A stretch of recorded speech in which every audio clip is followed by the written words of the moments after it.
தோல்வி வெற்றியாகிறது, வெற்றி தோல்வியாகிறது. அவன் குற்றம் செய்தானா இல்லையா என்பதிருக்கட்டும், அவன் குற்றத்தை நிரூபிக்க உன்னிடம் சாட்சி ஆதாரம் இருக்கிறதா இல்லையா? நீதிமன்றங்கள் கேட்கும் இக்கேள்வி சரியா தவறா? இன்று குற்றவாளி என தீர்ப்பு சொல்லப்பட்டு சிறைகளில் இருக்கும் நபர்கள் குற்றத்தில் ஈடுபட்டவர்களா அல்லது வலுவான சாட்சிகள் அடிப்படையில் குற்றவாளிகள் எனும் முத்திரை பெற்றவர்களா?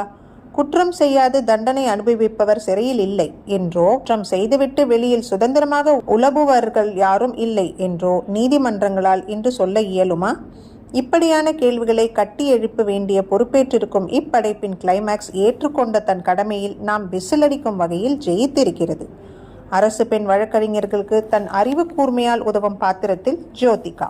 வழக்கம் போல் நடிப்பு ராட்சசியாக ஜொலிக்க அவரோடு போட்டியிட முடியாத அளவில் சோனாக்ஷி சின்ஹா. ஆனாலும் ஜோதிகாவால் பாராட்டப்படும் இறுதிக்கட்ட காட்சியில் கண்ணீர் விழிகளோடும் துடிக்கும் உதடுகளோடும் ஜோவின் நடிப்பு உயர்த்திற்கு எம்பி இருக்கிறது.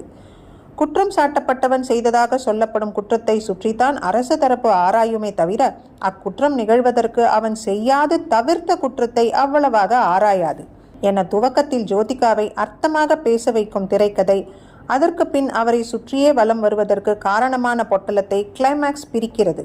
கண் கட்டு கொண்ட பழைய நீதி தேவதையின் சிலை நம் நினைவுக்கு வருகிறது. தீர்ப்பு சொல்லும் நீதிபதி அறியாது தனக்கான நீதியை நீதிமன்றத்தில் பெறும் ஒரு அறிவார்ந்த ஜீவனின் வாழ்க்கையே சில லாஜிக் கோட்டைகள் கொண்ட இக்கதை. ஆக பதவி அதிகாரமும் தந்து பணி செய்ய 6 மாத அவகாசமும் தரும் மனிதருள் மாணிக்கங்களுக்கு இப்படம் புளிக்கும்.